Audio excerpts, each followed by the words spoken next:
Our students are lazy. Interest in these fields and people are getting these high SAT scores. I don't know how to express it in English. At the end of the day, people apply to universities, they're If you messed up one of them, you can just go and retake it.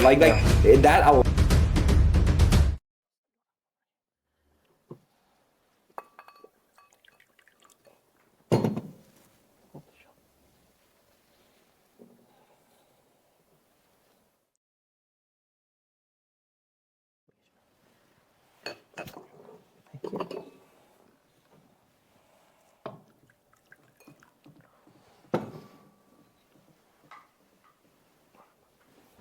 Shall we start? Yeah.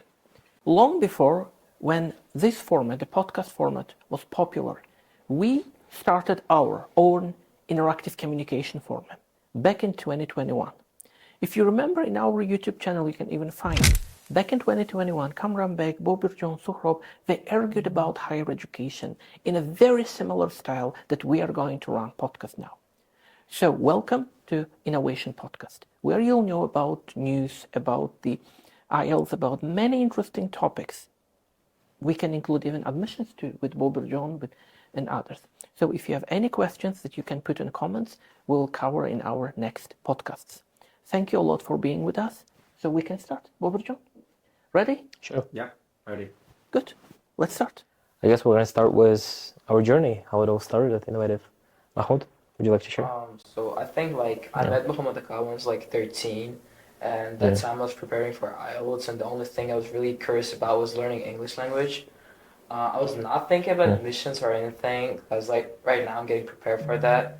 So I met Muhammad Akka, and he introduced me to Innovative Center, and I started right away. Mm-hmm.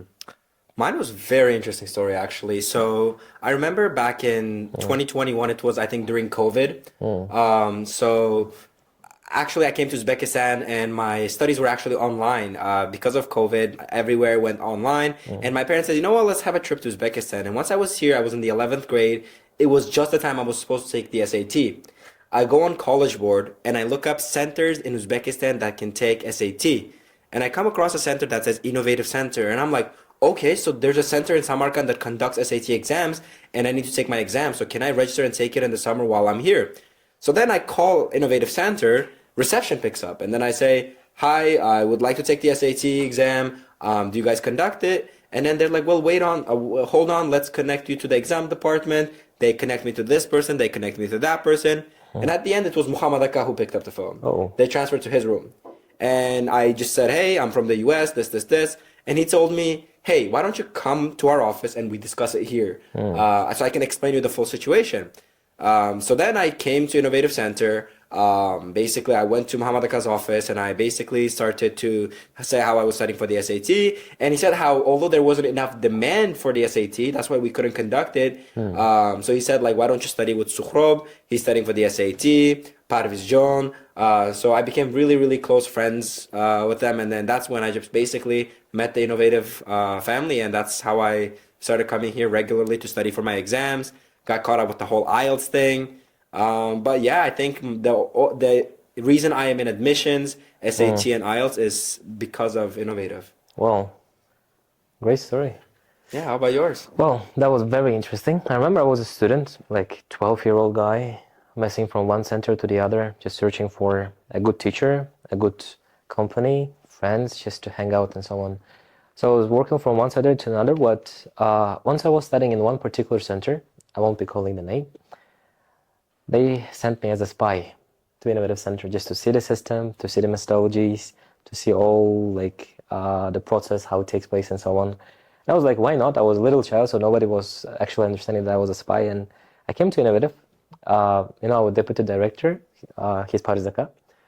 Innovative has just moved to the new building. Everything is so new, everything is so cool. And they asked me to take the test. That was quite good. I mean, I was in the beginning of my journey, so the test results were quite nice. And then they told me one of the IELTS teachers here at Innovative is Muhammad Akka. And then they recommended his classes. I attended one of the first classes. Actually, I thought that one of the students who was attending the class with me, that he is a teacher because the age of the students, it fell from the youngest till the oldest, and even there were some old students. And then I thought that one of the students is actually the teacher, but I confused him with Muhammad Akka. And then Muhammad Akka walks in, he conducts the lesson. I loved the atmosphere. I love all the process. I loved it so much that I didn't even go back to my older center that actually sent me as a spy. And this is all how it began. Muhammad Aka asked me about my plans, about my aim, not just in terms of education and academic stuff, but also in life. I was very young. I already had my IELTS, like that was 5.5, that was very low. And then he recommended me to take it once again when I set the record of IELTS 6 when I was 13 years old. Nowadays it's very popular, like children are taking it when they're 12, when they're 13, they're getting 7.5. But 6 years ago when I was a child, it wasn't even popular in Samarkand. So I guess I was one of the first guys who set the record to get 6 with speaking 7 when I was 12, and that was quite shocking.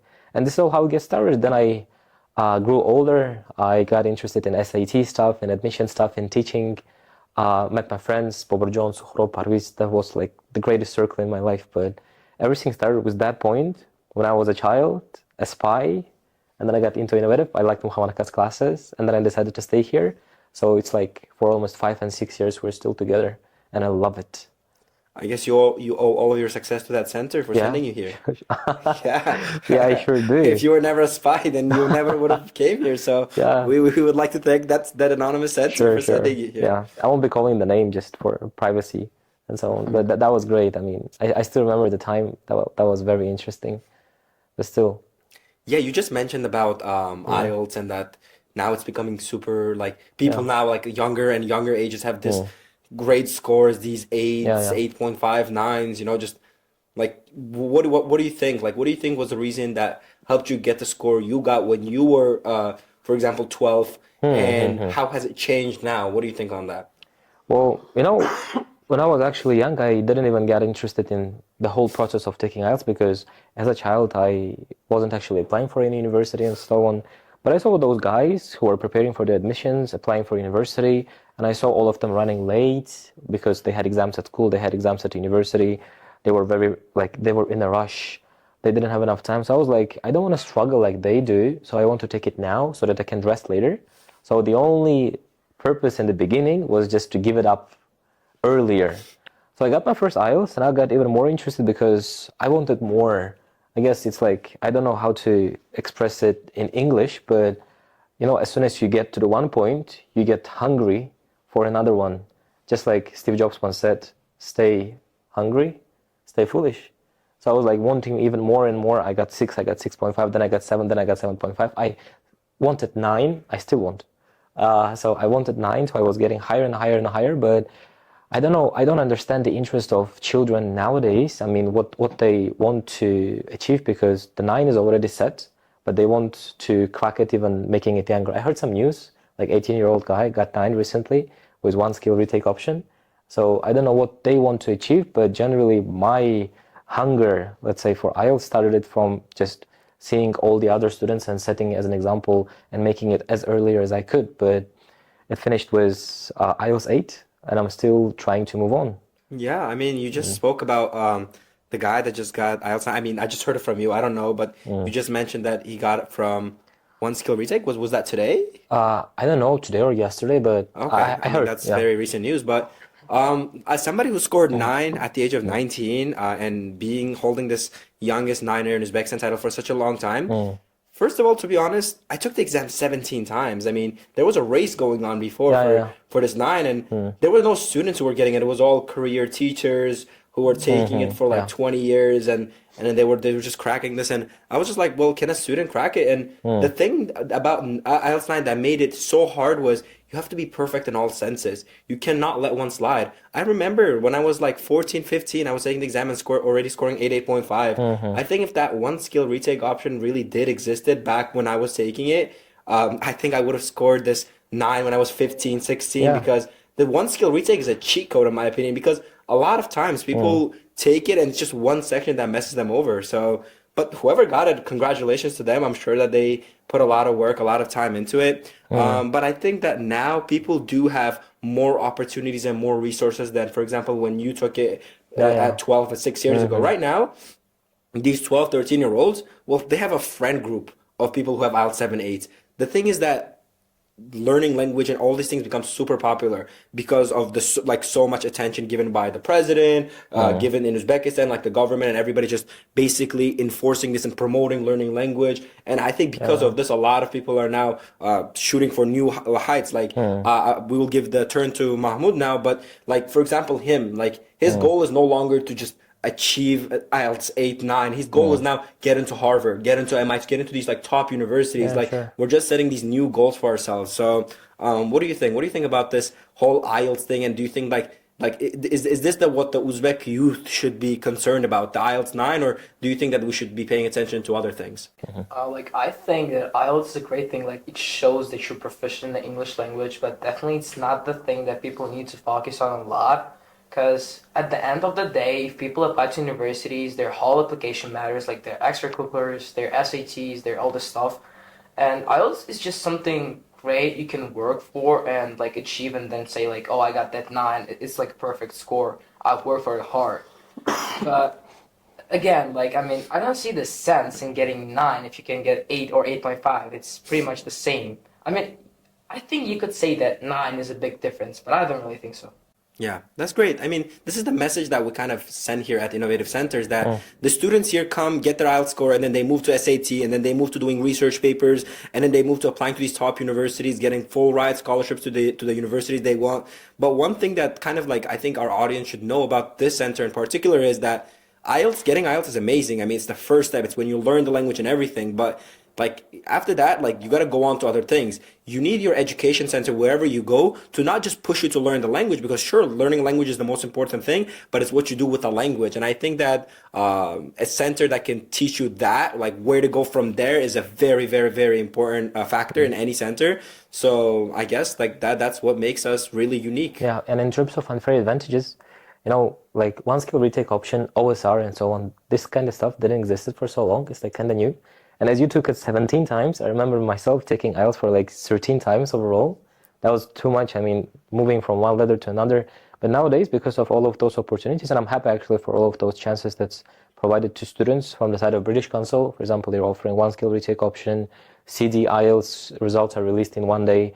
I remember like waiting for 14 days, like stressing a lot, but now they can get in one day, OSR and so on. And most importantly, compensation from government. If students get higher than 7, they can get compensation from the government, so they cover all the expenses, even education expenses. So that's like I'm very happy for those opportunities, but still, I guess they're making our students lazy, because if you compare the preparation process of students now and the way they did it in like 5 or 6 years ago, you see the current students, they're losing their motivation. I mean, as a teacher, I see those sparkles in eyes of students as soon as they get started. But after like a couple of months of education, like studying for 3 or 4 months, after seeing the results, like they're already achieving 7 or higher, they lose their motivation and they don't want to work harder and they don't want to focus on themselves any further. So what can you comment on this?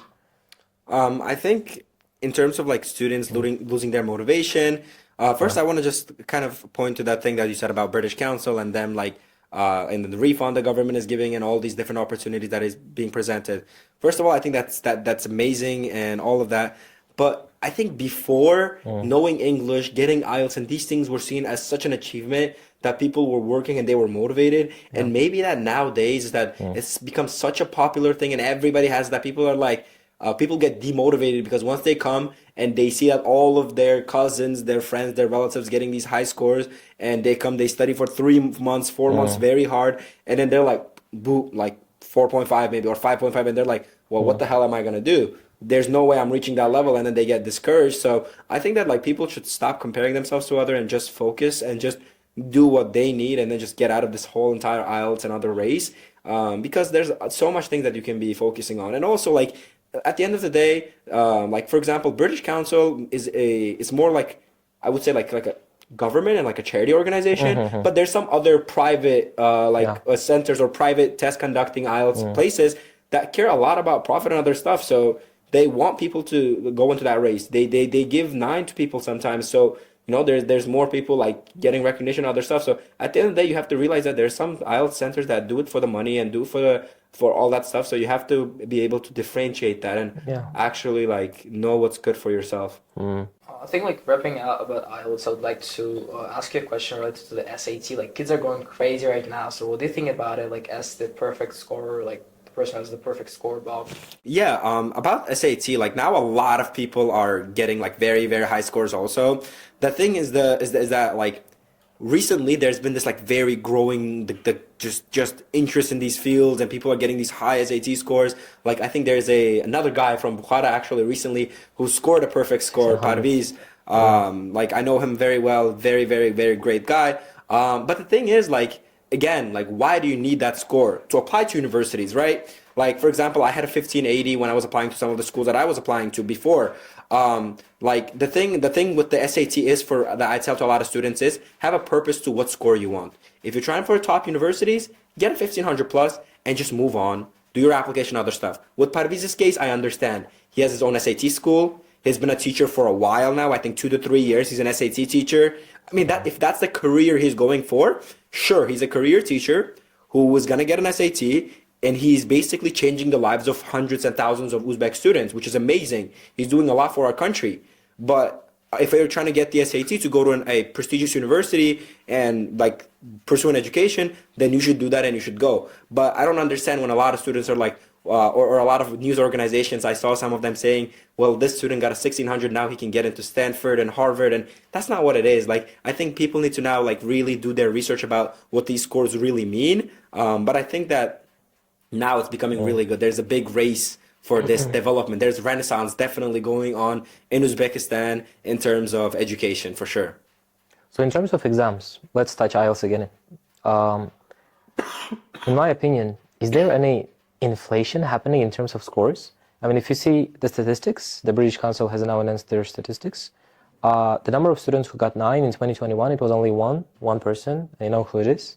And coming to 2024, it grew to like 30 in Uzbekistan. In Samarkand and Tashkent, overall, we have like 30 people who got 9 overall. Is it the score that's being inflated by British Council? Is it IELTS that's becoming easier? Or is it students becoming more clever?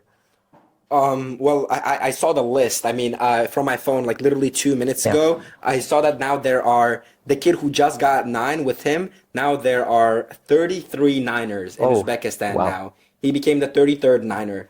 I was the 14th Niner, apparently, in Uzbekistan. A year ago. A year ago. Sukhrov was the 12th Niner a year ago in Uzbekistan. So why are these so many like the Niners increasing? First of all, I do think that the first big reason for these 33 is the OSR, okay? We cannot say because like the first Niner you mentioned, he took 8.5 I think like 15 times or something. Overall, like 33 times overall. he took so many times, but if OSR existed, maybe he even would have gotten earlier. I got for example, like 8.5 in speaking and overall 8.5 when I was 15. I could have scored that as so I think that a lot of people now scoring with the OSR, it's become easier because there's room for mistake.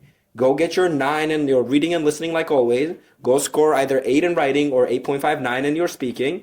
And now if you messed up one of them, you can just go and retake it. Like that allows people to get it. And secondly, I think now people have, of course, like it's becoming more and more popular. Again, we're now, I think, competing with countries like China and India in terms of education because recently we were at a college board meeting and guess what? We are the 3rd highest SAT takers and that send their students abroad out of all the countries in Asia. We just surpassed Vietnam, according to College Board. I think it's China and India, and we are now 3rd country in Asia. There's Kazakhstan, there's all these countries. There's Korea, there's Japan, but we have surpassed them. That says a lot, in my opinion, because they told us that we're now number 3.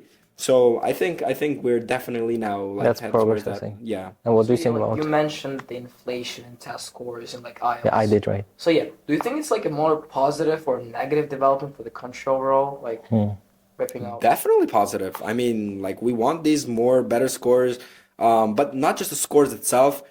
We want more students to be engaged in learning English, learning new languages, applying that to get into those top universities they want, coming back to Uzbekistan in the future, making an impact here.